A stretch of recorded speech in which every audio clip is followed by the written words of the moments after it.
Hello everyone, welcome to anatomy series. तो आज का टॉपिक हम पढ़ने वाले हैं फॉर्मेशन ऑफ न्यूरल ट्यूब। जो पहली हेडिंग है इस वीडियो की वो है डेफिनेशन। ठीक है, तो पहले हम इसको डिफाइन करेंगे। क्या होता है neural tube? Formation of neural plate. ठीक है, पहले न्यूरल प्लेट बनेगी, फिर वो न्यूरल प्लेट कन्वर्ट हो जाएगी न्यूरल फोल्ड्स में। मीन्स प्लेट थी, फिर फोल्ड में कन्वर्ट होगी। अब वो जो फोल्ड होगा, वो फोल्ड का क्या होगा? क्लोजर होगा। मीन्स जो फोल्ड था वो क्लोज हो जाएगा पूरा। ठीक है, फोल्ड का हो जाएगा closure, closure of this folds, and this is known as neural tube. ये जो पूरा प्रोसेस है, इस पूरे प्रोसेस को हम क्या बोलते हैं? न्यूरोलेशन। ठीक है, इस पूरे प्रोसेस को हम बोलते हैं न्यूरोलेशन। ठीक है, प्रोसेस ऑफ न्यूरोलेशन, अगर हम प्रोसेस ऑफ न्यूरोलेशन की बात करें तो इसमें जो पहला स्टेप हम पढ़ेंगे वो पढ़ेंगे फॉर्मेशन ऑफ न्यूरल प्लेट, कि न्यूरल प्लेट कैसे बन रही है। ठीक है, तो देखिए अभी हम इसके पहले वाले वीडियो में नोटोकॉर्ड्स के बारे में पढ़े थे, थर्ड वीक डेवलपमेंट में। ठीक है, तो ये भी थर्ड वीक डेवलपमेंट में ही आएगा, at beginning of third week midline central part of ectoderm. ठीक है, या that part which is lying above the developing notochord. ठीक है, इसको हम दो तरीके से बोल सकते हैं, या तो जो सेंट्रल पार्ट है जो कि एक्टोडर्म का है, ठीक है, या तो ये बोल लीजिए, या तो दूसरे तरीके से आप बोल सकते हैं कि that part which is lying above the notochord. Means notochord के ऊपर जो पार्ट प्रेजेंट हो, ठीक है, वो। ठीक है, कैसे? दो तरीके से हम बोल रहे हैं, या तो हम इसको बोल रहे हैं central part of the ectoderm, या तो हम बोल रहे हैं कि नोटोकॉर्ड के ऊपर वाले पार्ट के बारे में हम बात कर रहे हैं। जो पार्ट नोटोकॉर्ड के ऊपर प्रेजेंट है, ठीक है, ये पार्ट थिक होगा। इस पार्ट की क्या होगी? थिकनिंग होगी। ठीक है, that thicken part is known as neural plate और मेडुलर प्लेट। इसी को हम क्या बोलेंगे? न्यूरल प्लेट या फिर मेडुलर प्लेट बोलते हैं। After the formation of neural plate, अब हम दूसरे स्टेप की तरफ पढ़ते हैं, that is formation of neural groove. ठीक है, अब प्लेट बनने के बाद, प्लेट बन चुकी है, अब उसे हमें ग्रूव में कन्वर्ट करना है। मीन्स उसमें कैविटी आएगी। ठीक है, तो elevation of edges of neural plate. ठीक है, जो प्लेट के एज हैं वो एलिवेट होंगे। ठीक है, they form peripheral neural fold. ठीक है, तो अगर प्लेट के एजेस एलिवेट होंगे, so they form peripheral neural fold. तो ये देखिए पेरिफेरी की तरफ क्या बन रहा है? न्यूरल फोल्ड बन रहा है। ठीक है, and this neural fold will give a centrally depressed area. ठीक है, सेंट्रल डिप्रेस्ड पार्ट बनाएंगे जिसको हम बोलते हैं न्यूरल ग्रूव। अभी इसको हम डायग्राम में समझेंगे।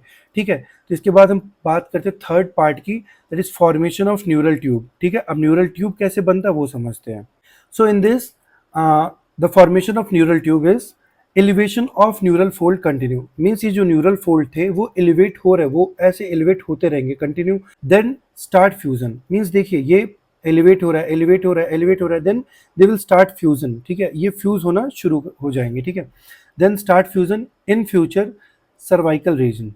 समझिए कहाँ ये फ्यूज हो रहा है। ठीक है, तो ये जो न्यूरल फोल्ड है ये फ्यूज किस एरिया में सबसे पहले होते हैं? तो सर्वाइकल रीजन में सबसे पहले फ्यूज होंगे। ठीक है, कहाँ पे हो रहे हैं? सर्वाइकल रीजन में सबसे पहले ये फ्यूज हो रहे हैं। ठीक है, उसके बाद क्या होगा?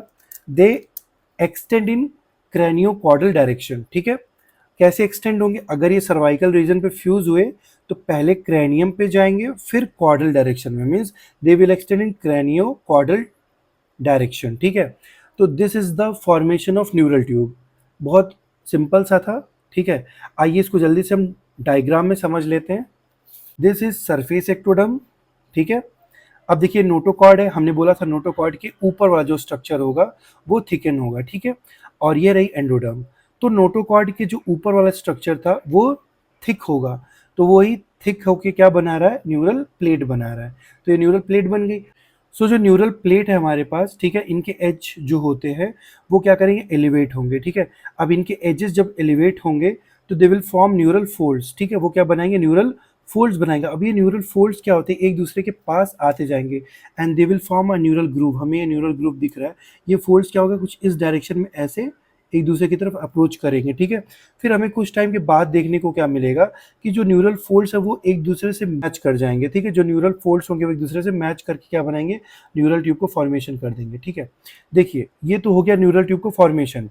ठीक है, तो न्यूरल ट्यूब जो बनती है वो देखिए नोटोकॉर्ड के ऊपर बन रही है, लेकिन सबसे इंपॉर्टेंट स्ट्रक्चर जो है हम पढ़ने वाले हैं वो हम पढ़ेंगे न्यूरल क्रेस्ट सेल के बारे में। ठीक है, जो कि हमें देखिए ग्रीन कलर की दिख रही है, ये और ये। ठीक है, तो न्यूरल क्रस्ट सेल्स के बारे में पढ़ेंगे हम, बहुत इंपॉर्टेंट स्ट्रक्चर है। तक आइए हम कुछ इंपॉर्टेंट क्वेश्चंस देख लेते हैं, फिर हम न्यूरल क्रस्ट सेल के बारे में पढ़ते हैं। देखिए जो न्यूरल ट्यूब है, ठीक है, वो क्रैनियो कॉर्डल डायरेक्शन में एक्सटेंड हुआ था, तो उसका क्रैनियम पोर्शन और कॉर्डल पोर्शन, ठीक है, वो ओपन रहता है, ठीक है। तो क्रैनियल पोर्शन को हम बोलते हैं क्रैनियल न्यूरोपोर और कॉर्डल पोर्शन को हम बोलेंगे कॉर्डल न्यूरोपोर, ठीक है। तो जो क्रैनियल न्यूरोपोर होता है वो कब क्लोज होता है? क्लोजेस ऑन 25th डे, ठीक है, 25th डे पे क्लोज होगा, याद रखिएगा।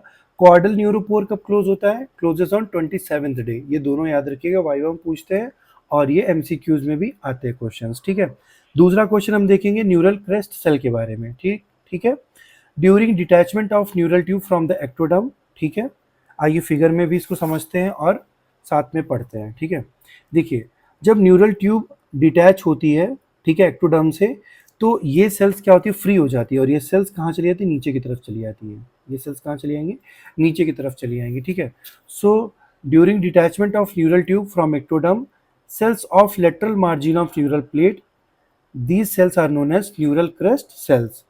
अब ये जो न्यूरल क्रेस्ट सेल्स होती है वो किसके बीच में प्रेजेंट है? Lies between neural tube and ectoderm, ठीक है। आइए फिर से इसको फिगर में देख लेते हैं किसके किसके बीच में प्रेजेंट है। This neural crest cells lies between neural tube and ectoderm, neural tube के बीच में और देखिए एक्टोडर्म के बीच में प्रेजेंट है ये, ठीक है, न्यूरल क्रेस्ट सेल्स। आपको भी ये समझना होगा कि हम ये दोनों स्ट्रक्चर पढ़े क्यों हैं, ठीक है। जो न्यूरल ट्यूब है वो आगे चल के सीएनएस सेंट्रल नर्वस सिस्टम बनाने वाला है, ठीक है, और जो न्यूरल क्रेस्ट सेल्स है इससे कई सारे स्ट्रक्चर्स डिराइव होते हैं, जिसमें से हम मोस्ट ऑफ जो इंपॉर्टेंट स्ट्रक्चर्स है वो पढ़ रहे हैं peripheral and autonomic nervous system.